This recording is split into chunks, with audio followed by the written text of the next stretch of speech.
হাট সবগুলোরই লোকেশন এরকমভাবে এবার সিলেক্ট করেছি যেগুলো হচ্ছে যে মহাসড়ক থেকে দূরে।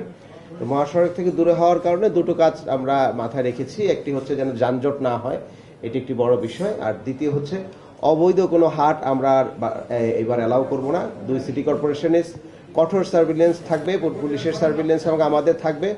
অননুমোদিত কোনো জায়গায় কোনো হাট বসানো হবে না এবং অনুমোদিত জায়গায় হাটের নিরাপত্তার জন্য সিসিটিভি ক্যামেরা থাকবে এবং আমরা আনসারদেরকে নিয়োগ দিয়েছি। এর সাথে সাথে পশু সম্পদ মন্ত্রণালয় থেকে মোবাইল টিম থাকবে গাবতলীতে এবং আরও বড় হাটগুলোর মধ্যে স্থায়ী টিম থাকবে, যে টিমগুলো পশুর স্বাস্থ্য এবং তাছাড়া ভেজাল গরু আছে কিনা সেটা নির্ধারণ করার জন্য সহায়তা করবে। এছাড়াও যারা ব্যাপারী আছেন তাদের খাবারের ব্যবস্থা, তাদের সুস্থ ব্যবস্থাপনা সবগুলো ঠিকমতো আছে কিনা, গরু নামানোর জায়গা আলাদা করে সেপারেট করার জন্য নির্দেশনা দেওয়া হয়েছে। গরুর খাবার এবং হাটের মধ্যে বর্জ্য ব্যবস্থাপনা যেন ঠিকমতো করা হয় সেজন্য আমাদের দুই সিটি কর্পোরেশনের টিমগুলো সবসময় ডিপ্লয় থাকবে।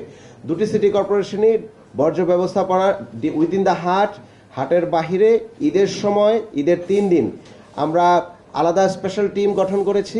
আমি ব্যক্তিগতভাবে ল্যান্ডফিলে গিয়েছি, দেখেছি কোন জায়গার মধ্যে যে স্টেশনের মধ্যে কোরবানির বর্জ্যগুলো ফেলা হবে সেই ল্যান্ডফিলগুলো রেডি আছে।